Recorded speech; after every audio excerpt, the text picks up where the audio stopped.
¿Qué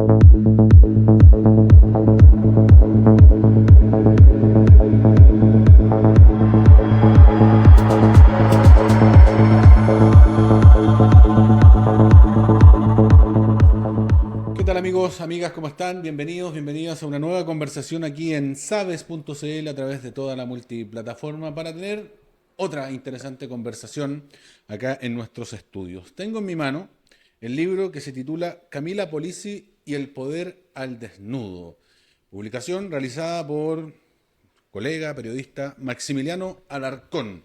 Y está junto a nosotros. ¿Cómo estás, Max? Gusto saludarte. Bienvenido aquí a la Bien, multiplataforma de Sabes. bien, gracias Christopher, muchas gracias por la invitación. Bien, vamos a hablar de esta publicación. ¿Cuánto ya lleva circulando, Max? Lleva ¿Tres como semanas? 3 semanas aproximadamente ya en librerías, y librerías físicas y también del mundo del internet.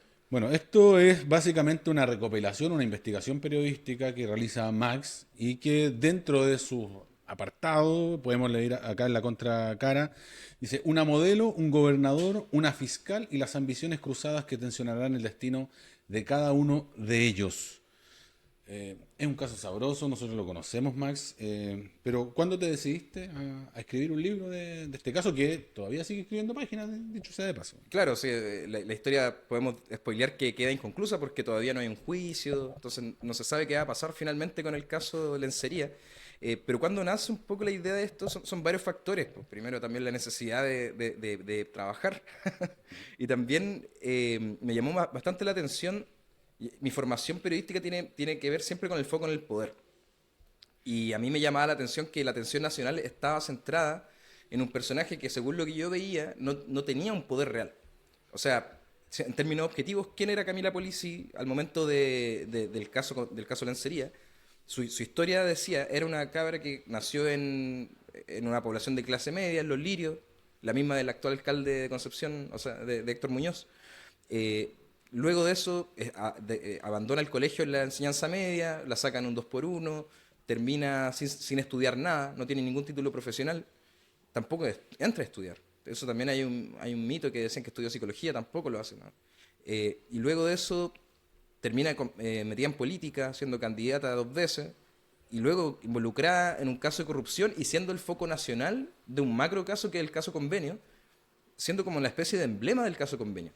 Y eso para mí era un fenómeno muy extraño porque había personajes mucho más interesantes desde mi punto de vista en términos de poder. Como por ejemplo Giorgio Jackson, que lo fue en su momento el foco principal, o los personajes de Procultura, que ahora este año ya se ha hablado más de Irina Caramanos. Pero eso es un antecedente que se sabía ya el año pasado de que Irina Caramanos había trabajado en Procultura. Entonces me llamaba la atención de que, por ejemplo, Matinales de Santiago mandaran 3 periodistas cada matinal. Tenía 3 periodistas en la zona cubriendo el caso. Es un fenómeno que me llamó bastante la atención. Entonces dije, esta es una buena historia. También, como por esta, por mi formación, en el foco que yo le he dado siempre a mi carrera, los personajes de poder son importantes. Entonces también tenía que ampliar cómo este personaje tan excéntrico que es Camila Polisi se vinculaba con personajes de poder real. Y en esta historia los personajes de poder real, evidentemente uno era el gobernador, y por otro lado eran los persecutores, que es la fiscalía. Y en este caso la fiscal Cartagena es la que yo pongo más como protagónica en el libro. Entonces nace la idea de contar esta historia como un plus a, por ejemplo, la cobertura que se le dio en los distintos medios de comunicación, que ha contado constantemente la trama judicial.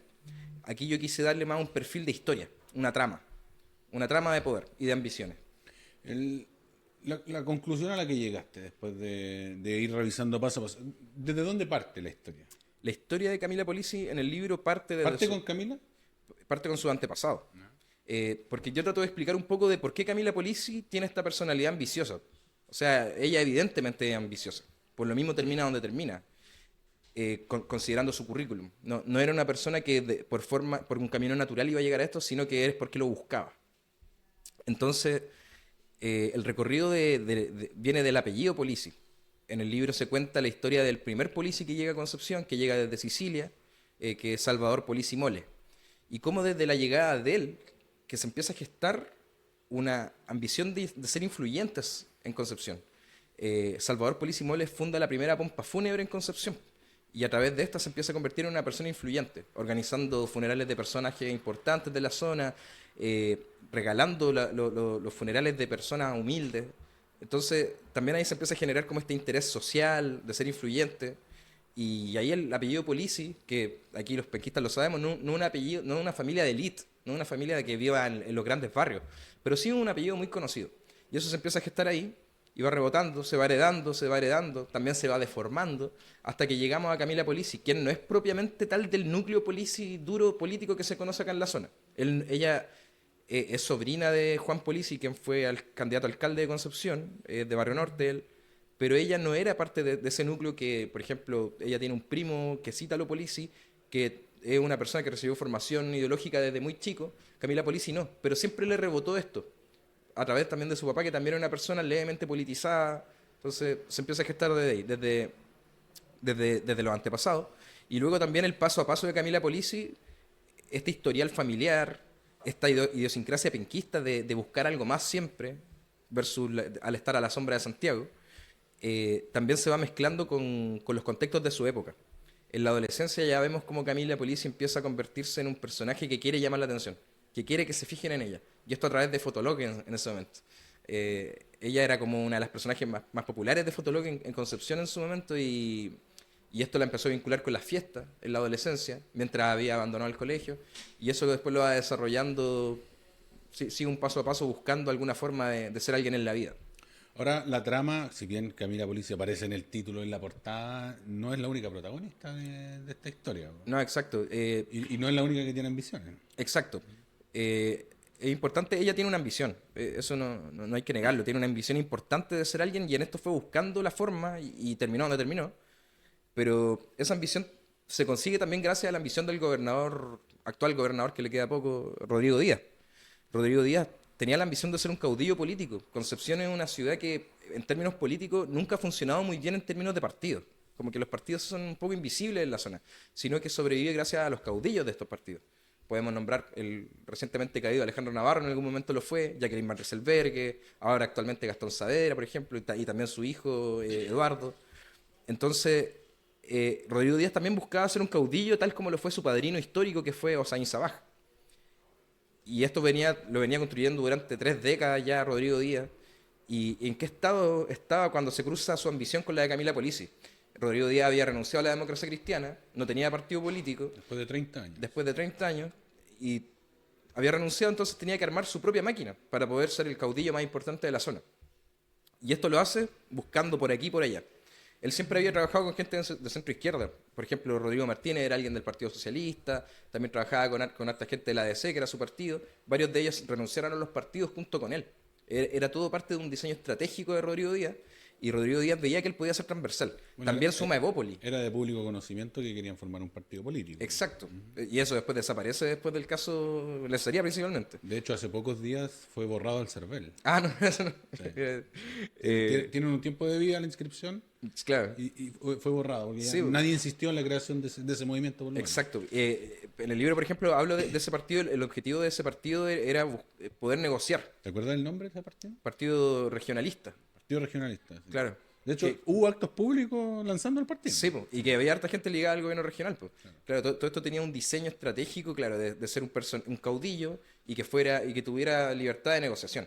O sea, tú teniendo un partido, da lo mismo de repente si no sacáis tanto los alcaldes o sacáis tantos parlamentarios, pero sí tenía un poder de negociación a la hora de las candidaturas, por ejemplo, o de otras cosas. Y Rodrigo Díaz gozaba de muy buena fama en ese momento con el tema de la violencia en la provincia de Arauco. Él era consultado a nivel nacional, estuvo en Tolerancia Cero, fue entrevistado en reportajes del Mercurio, que en términos de poder es algo muy, muy relevante. Y claro, él estaba buscaba ampliar su alcance de influencia, ¿Pero qué e más, integró Max? Evópoli, por ejemplo. ¿Qué más podía hacer? Porque él no quería ser parlamentario, lo manifestó públicamente. ¿Tu Yo conclusión es que él quería ser presidente de Chile? No, pero se hablaba de eso. Se decía que él quería ser presidente, pero según lo que yo reporté, el diseño que él tenía era después de este periodo de gobernador regional, era ir a la reelección, o sea, 8 años de gobernador regional, y luego de eso, 8 años de senador. Y después de eso, retirarse como alcalde de Concepción, que fue su sueño de toda la vida. Esa es la información que yo pude reportear. Entonces era un diseño a largo plazo, y para eso, claro, él tenía que ir juntando voluntades de distintos sectores. Se junta mucho con Javier Álvarez, que es un importante empresario de la zona, ligado a Evópoli, uno de los fundadores de Evópoli, Y eso hace que también él empiece a integrar gente de Bópoli al gobierno regional y al final el gobierno regional termina siendo como un monstruo de tres cabezas. Po. Por un lado, la gente como del mundo de la concertación, la gente de Bópoli y también gente independiente, que podría ser el caso de Camila Polisi. Eh, Él dice que no la conoció, pero él se sacó una foto con ella para una candidatura que nunca se ocupó. No, pero la foto de la oficina una. Pero hay otra foto que se sacaron juntos en el sindicato Petrox, que finalmente no se ocupó en campaña, pero esa foto existe.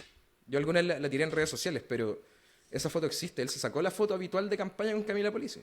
Entonces, había un diseño de ampliar. ¿Y por qué buscan a Camila Polisi? Eso tiene una explicación política. El enemigo, el némesis histórico de Rodrigo Díaz siempre fue Álvaro Ortiz, dentro de la democracia cristiana. Hay un montón de episodios en los cuales ellos se enfrentaron. Por ejemplo, antes del caso Convenio, Álvaro Ortiz no figuraba en el REC, no figuraba en el rally. Después de que estalla el caso Convenio, sí, Rodrigo Díaz termina un poco, por favor Álvaro, ayúdame. estoy jugando con... Pero claro, entonces, como Álvaro Ortiz era su némesis, él le tenía bloqueada la entrada a Barrio Norte. Camila Polisi le había ido muy mal en sus candidaturas, pero había logrado generar algo de capital político en Barrio Norte. Entonces era buena idea relacionarse con ella. ¿Y por qué no financiarle un proyecto? ¿En qué momento entran a ser protagonistas también quienes tienen que investigar esta situación? Claro, como te decía, las ambiciones se van cruzando. Y esto ya en los términos narrativos, mientras Rodrigo Díaz estaba en esto buscando ampliar su imperio político, Camila Polisi estaba buscando ganar plata, ser alguien, buscar su forma. Por otro lado estaba la situación de la que actualmente investiga a Camila Polisi, que es la fiscal regional Marcela Cartagena. No es la única que investiga, o sea, ella es la fiscal regional jefa, pero ella tenía una necesidad importante en ese momento. Un mes antes aproximadamente de que estallara el caso de Lencería, un grupo de diputados había solicitado su destitución. Y esto porque ella estaba en una muy mala posición por el caso de Tomás Bravo, la desaparición y muerte de Tomasito, que ocurrió en Arauco. Entonces, ella estaba, para algunos, evaluada como la peor fiscal de Chile incluso. Entonces, Camila Polisi, de cierta manera, le cae del cielo. Porque era el caso ideal para el cual tú puedes decir, no, mira, yo soy una fiscal diligente. Y Camila Polisi termina convirtiéndose no por la fiscalía, sino porque eso son las cosas que pasan a nivel mediático, que de repente se fijan en algo nomás. Termina siendo el caso más importante de Chile y la fiscal regional Cartagena litigando en vivo, en directo, en una audiencia que duró como 14 horas. Sí. Entonces, es una muy buena publicidad para ella, para su ambición de mantener poder, porque todos tienen ambición. La fiscalía es un organismo que administra poder también, además de perseguir delitos, también es un organismo de poder. Entonces ella tenía esa necesidad. Y ahí es donde la ambición de Polisi se cruza también con la ambición de la fiscal Cartagena. Porque, ¿por qué se le pone tanto énfasis al caso Lencería, en el caso de la fiscalía, y no a otros casos? ¿Por qué el primero es ser formalizado, por ejemplo? ¿Por qué yo no puedo decir que la fiscalía filtre? No puedo afirmar eso. Pero sí, la mayor parte de las filtraciones tienen que ver con la tesis de la fiscalía, casualmente. ¿Qué valor le asignas tú a los medios de comunicación acá? No, el primer poder. El primer poder en esta historia, ¿no? En toda la historia. En toda la historia del primer poder. O sea, hay una historia muy entretenida y donde sabe, es protagonista también, que es cómo este caso va evolucionando mediáticamente. Primero parte con una publicación de la radio con nombre de Río. No hay problema. Claro, con Bio Bio, sí, la unidad de investigación de la Bio Bio publica el primer artículo que es Mecanismo Polisi, el cual no repercute tanto mediáticamente.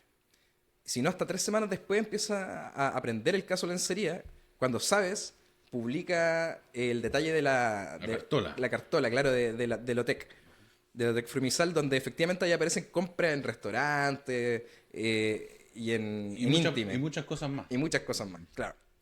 Entonces, cuando publica eso, sabes, como que los medios a nivel nacional empiezan a fijarse mucho en ese artículo. Y empiezan a buscar, pues, y eso tú lo sabes, pues, o sea, contactaron a Sabe desde las últimas noticias, hoy estamos buscando esta información, ustedes se la negaron obviamente porque ustedes protegen su trabajo, y luego la última noticia la consigue igual y publica prácticamente la misma información casi. ¿No la consigo o la sacaron sin permiso? No sé, porque igual... Eso no viene en el libro. Claro, viene en el libro. Yeah. Y viene el título que pasa a la historia, po. Caso Lencería, 2 puntos. Las compras en ropa interior y otras cosas. y cuando la última noticia lo publica, el tema se convierte en un caso nacional. Y ahí es donde viene ya la avalancha de la cobertura de los matinales y todo eso. Entonces, el rol de los medios en este caso y en cualquier caso es sumamente importante. O sea, podemos compararlo con el caso de Lucho Hermosilla ahora. Lucho Hermosilla, claro, tiene mucha responsabilidad, así como podemos decir, policía, todo bien, investiguenla, está bien, la cobertura. Pero ¿por qué en este caso no se habla de, no sé, pues de otros casos al nivel de ella? Lo mismo en el caso de Lucho Hermosilla, ¿por qué no se habla de Chadwick tanto? Entonces, el rol de los medios es muy importante ahí. Eh, ¿Con quién pudiste hablar de los que se puede decir? Y que me imagino aparecen en el libro, porque una investigación como esta requiere mucho trabajo en off. Sí. Hay mucha gente que te aporta información que no quiere salir mencionada y eso como periodista uno lo tiene que respetar. Pero ¿con quién sí pudiste hablar que es protagonista del caso y que puede aparecer y que aparece en el libro? ¿Y quiénes no quisieron hablar? Mira, ninguno de los protagonistas del caso quiso hablar. Ya. Ninguno. Ni del lado, ni el gobernador, ni Camila Polisi. Por ejemplo, a todos los contacté. Algunos me dijeron no de entrada, otros como, pero ya, no sé, si no. Camila Polisi, por ejemplo, es uno de esos casos. Ella estuvo a punto de dar una entrevista. Yo creo que su abogado le recomendó que no, yo no sé. Pero incluso yo le dije, mira, si quieren no podemos hablar de los temas estrictamente que te complican De la judicialmente. investigación, sino de antes. Claro, y yo dije, podemos hablar de Arsmey. ¿Cachai? Yo dije, no ha hablado. Eso fue antes de que saliera la entrevista en las últimas noticias y en Mega después. Entonces yo dije, sería la exclusiva para el libro, las primeras palabras de Polisi del encierro. Pero no quiso. Entonces el ON muy difícil. Y aparte que Concepción tampoco tiene la costumbre de hablar mucho en público. No les gusta ser reconocido. No, todo se habla por debajo. Sí. Pero Pero no, sí hay un personaje muy interesante, no en el caso de Lencería, pero sí en la historia de Polisi, que es Ignacio Gallardo. ya. ¿Quién es él? Ignacio Gallardo es el audiovisual y mente creativa detrás de los videos polémicos que hacía Polisi antes de ser candidata.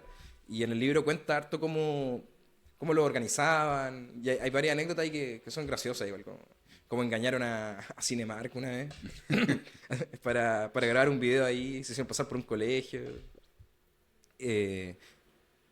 Dale. Una historia entretenida. Sí. Imagino va a tener segunda parte, ¿no? Depende de lo que hablemos con la editorial, pero está en desarrollo. O sea, imagínate Camila Polisi termina en la cárcel. O imagínate el caso se cae. Son escenarios probables. Claro, hay un montón de escenarios probables que creo yo merecen una actualización posterior. Pero el libro, por ejemplo, a mí me gusta verlo como un insumo para el público a la hora de que se realice el juicio. ¿Por qué? Porque está bien, entendemos el tema respecto de Polisi y la fundación.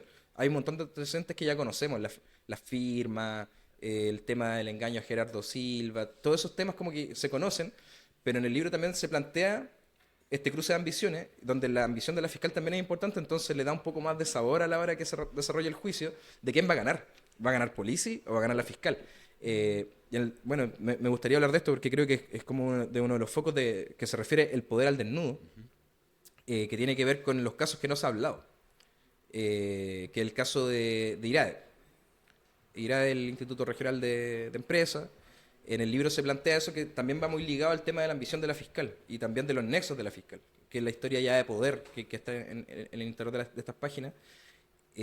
Al momento en que Tamara Vidal, recordemos que es la persona que denuncia a la Fundación ENTI y entre esas otras fundaciones más, también porque ella estaba siendo sumariada al interior del gobierno regional por una irregularidad que actualmente está formalizada, que es el caso de Mi Hogar Asuncionista.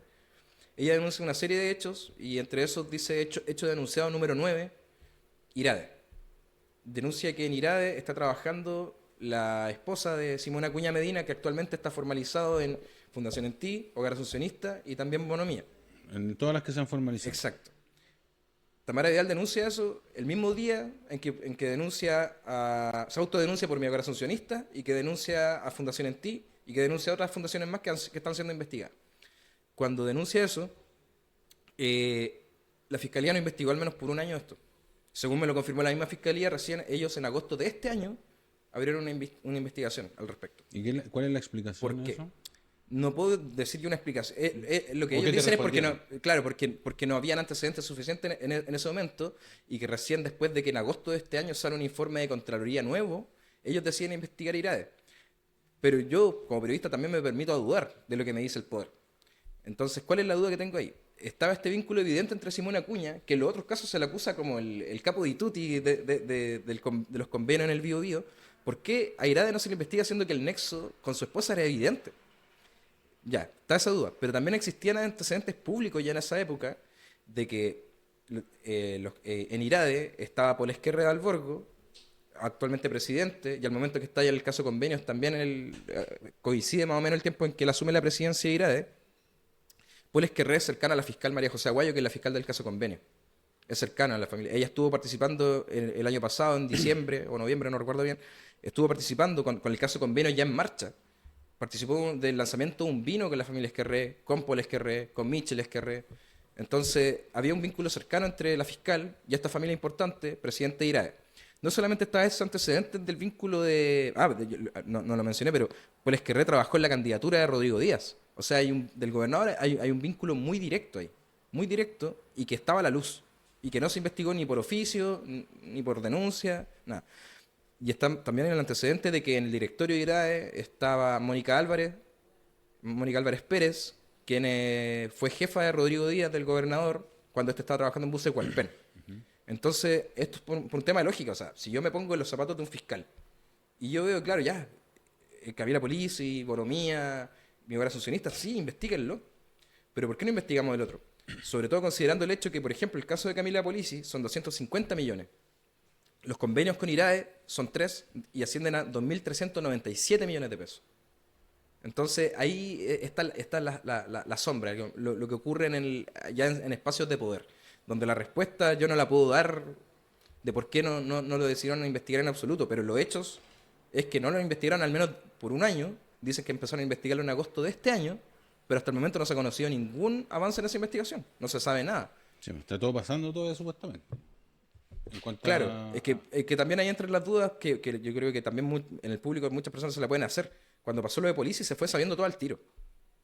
Igual costaba un poco. ¿Mm? Igual costaba un poco. Me imagino, pero también hasta el día de hoy. De repente tuve algún medio y aparece nuevo antecedente del caso Polici. Yo insisto, no puedo afirmar que la fiscalía filtre de acuerdo a sus intereses, pero casualmente coincide. Parte de, O sea, la plan- fiscalía... eso lo plantea en el libro, ¿no? Sí, Aparece todo sí, ahí. el libro tiene eso, tiene esa parte de poder, de esta cosa que estaría en la sombra. A mí me gusta hablar del iceberg del caso Lencería, ¿Ya? porque está bien, yo insisto, que a mí la policía tiene que ser investigada y determinar ahí después entre lo que plantea la fiscalía y la defensa, lo que determina el juez, eso ya es competencia judicial. Pero sí, yo creo que esta es la punta del iceberg de un caso mucho más grande, de una lógica, de una forma de funcionamiento de la región y del país, que es mucho más relevante. Max Alarcón, periodista egresado y titulado de la Universidad de Concepción. Tómelo, Todavía debiendo el crédito. somos dos. Tómelo en su mano, hable a la cámara ahí para que le haga una invitación a la gente que lo quiera comprar, dónde lo puede pillar, cuáles son las formas de acceder Claro. a esta investigación periodística. A la cámara suya. Bueno, este libro no viene con fotos, aclaro, me lo han preguntado bastante, pero sí es una historia muy, muy grande respecto de cómo funciona el poder, con un personaje excéntrico del cual a través de ella vamos conociendo un montón de historias de las instituciones que nos rodean, como el caso del gobierno regional, también de la fiscalía. El libro lo pueden encontrar en distintas librerías, sé que en Conce está medio agotado ya, en alguna librería ya no está. eh, pero lo pueden encontrar por internet, en cualquier librería casi. Buscan en Google, por ejemplo, Camila Polisi y el Poder al Desnudo, le van a aparecer un montón de librerías, Busca Libre, a través también de la página editorial Zigzag, que es la que publica el libro. Pueden encontrar esta historia linda de Concepción. Un libro penquista, ¿no? Un libro muy Muy penquista, penquista. sí, muy penquista, ¿no? Quedamos muy mal parados. Un buen regalo, un buen regalo de Navidad, ¿no? Sí, buen ¿Sí? regalo de Navidad, pero no para todas las edades. No para todas las edades. No, no. Ya, bueno, ahí cada padre tendrá su filtro, ¿no? Claro, sí. Bien, Max, muchas gracias. Entiendo que te va ahora a la capital. Tiene una Gracias a agenda Dios. completa de visibilidad del libro en particular, Sí, ¿no? sí, hay hartas entrevistas que las ve mi manager. Sí, bueno, vamos a ir estar atentos también al desarrollo de eso. Producto elaborado y creado y escrito y actuado podría ser, ¿o no? Por todos penquistas. No, de Zigzag Santiago. Ya, no, Ah, pero sí, el pues contenido, la historia. la médula, la historia. No, de hecho no. Porque, por ejemplo, un episodio interesante es cómo Camila Polisi llega a ser candidata. Y eso es gracias Y a eso en Santiago. Santiago. El Leo Risetti, actual jefe de gabinete de Ripamonti. Ya. O sea, también No, sí, tiene un montón de datos. sabrosos. Sí, sí. Bien, Max, muchas gracias. Gracias a ti. Ustedes, amigos, pueden revisar esta entrevista cuantas veces quieran en todas nuestras plataformas. Que también será hasta una próxima conversación aquí en Sabes.